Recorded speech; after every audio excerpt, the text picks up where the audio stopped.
लागले की आमचं लग्न झालं महाराज. जवळजवळ लग्न होऊन 45 वर्ष झाले, पण घरात पळणा हालत नाही. बरं बरं, मग तुमचा मालक काय करतोय?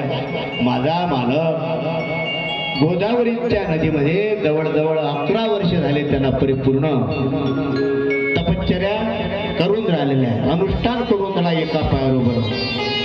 तेव्हा त्याने पुन्हा त्याला आला निरंजन आदेश, काय हरकत नाही. अरे 11 तो गणीला सांगून आला, होत आई तुझ्या मालकाने तुझ्या नवऱ्याने 11 वर्ष तपश्चर्या केल्यानंतर तुला संतती झाली नाही.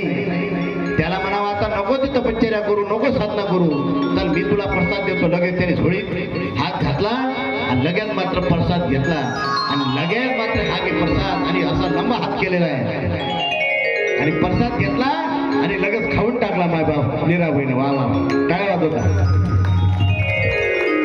आणि लगेच मात्र आपल्या गोरक्ष आपल्या घरी नात्याने कमंडल उचलला, आला निरंजन आदेश. लगेच मात्र आपले गहनीनाथ निघून झाले. मीराबाईला आनंद झाला, अशी चक्रा मारू लागली मीराबाई. तेवढ्यात मात्र बघा आपल्या गोविंद पंताला काळजी वाटली. 12-12 घंटे मात्र ते गायत्रीचं अनुष्ठान करू लागलेले आहेत आणि अनुष्ठान करत असतात. सामान्य नाही हो, एका पायावर उभं राहून 11 वर्ष तपश्चर्या केली सज्जन. आणि तपश्चर्या म्हणजे सामान्य नाही मायबा. लगेच मात्र असं उत्तरमुख केलेलं आहे आणि एका पायावर मात्र तपश्चर्या केलेली आहे आणि गायत्री मंत्राची मायबा.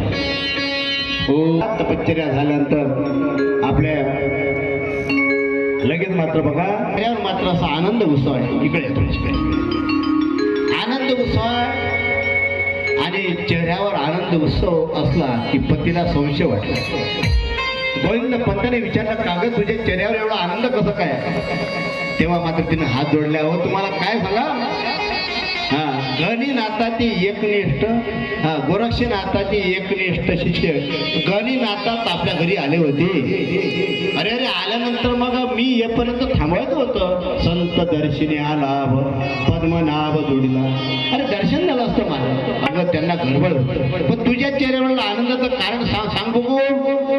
तेव्हा मात्र ती थोडीशी लादली होती. काय सांगा, मी त्यांना आपली समस्या सांगितली. 45 वर्ष झाले आमच्या लग्नाला, पण संतती नाही. त्यांनी काय केलं, मला पेढा दिला, पेढा मी खाल्ला. त्यांनी सांगितलं की जा तुला 1 वर्षात मात्र मुलगा होईल.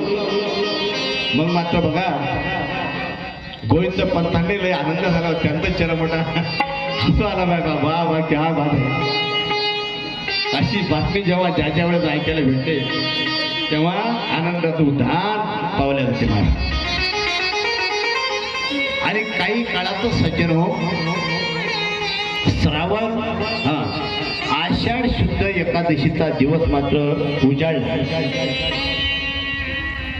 आषाढ शुद्ध एकादशी जवळजवळ एकादशीच्या दिवशी शालिवान शेके 1104ला आणि सुंदर मात्र गोविंद पंत आणि निराय साहेबांच्या कुळामध्ये एक गोडच असं बाळ जन्माले आलं सज्जन. मग आता यांचं नाव काय ठेवा? पण नाव पत्नीने विचारलं, का आपल्या बाळाचं नाव काय ठेवता? तो म्हणाला तुझ्या मताने.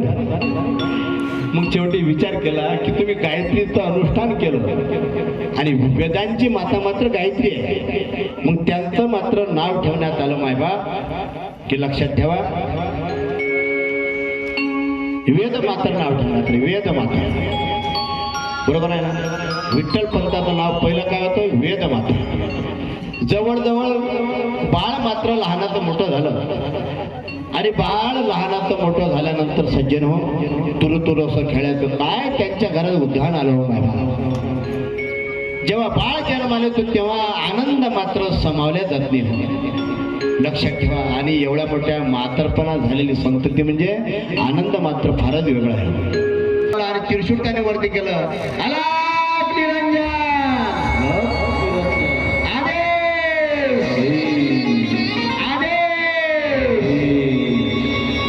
ठिकाणी गहिनीनाथ महाराज आलेले आहेत. आल्यानंतर त्या मीराबाईला असं वाटलं ह्या ते साधू मागच्या वर्षाचा आवाज आहे. तर गहिनीनाथ आले वाटते. लगेच मात्र तिने हात जोडले, या महाराज करावं तुकोबाराय झालो संताची आसने केला. त्याच प्रसादाचं 3 वर्षाचं बाळ जन्माला आलं मायबाप, त्याचं नाव आहे वेद मातर.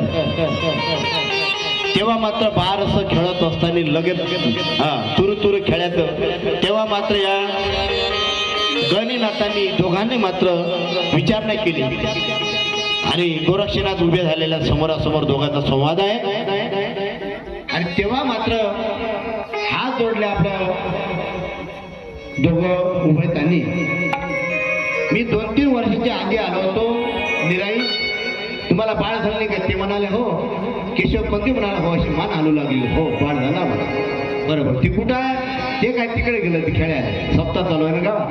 बर मंदिरात आहे. बरं त्याचं नाव काय? नाव काय ठेवलं? वेद मातर. वेद मातर. तेव्हा नंतर जेव्हा भडकला होत त्यांनी तर पाठच घेतलेला आहे. असा चिडचिडच गरगर फिरू लागला. वेद मातर नाव काय ठेवलं? 12 वर्ष तुम्ही त्या गोदावरीमध्ये गायत्री मंत्राचा पुनरुच्चार केलेला आहे. एवढा मोठा 11 वर्ष तपश्चर्या केल्यानंतर 11 वर्ष का उशीर लागलेला आहे? ते गायत्री मंत्राने तुम्हाला मुलगा झाला नाही तर पांडुरंगाची कृपा, तो कृपा आहे म्हणून तो मुलगा झाला तुम्हाला. त्याचा नाव वेद मातर नका ठेव. त्याचा हा पांडुरंगाच्या कृपेने झाला म्हणून श्री विठ्ठल नाव ठेव. श्री विठ्ठल. त्याचं नाव मात्र गहिनीनाथांनी काय ठेवलं होतं? मग श्री विठ्ठल. आणि तोच विठ्ठल म्हणतो कुरकर. मग श्री विठ्ठल नाव ठेवल्यानंतर सज्जन हो बघा लगेच मात्र दोघांनी मात्र बघा माफी वगैरे मागितलेली आहे. काय हरकत नाही महाराज,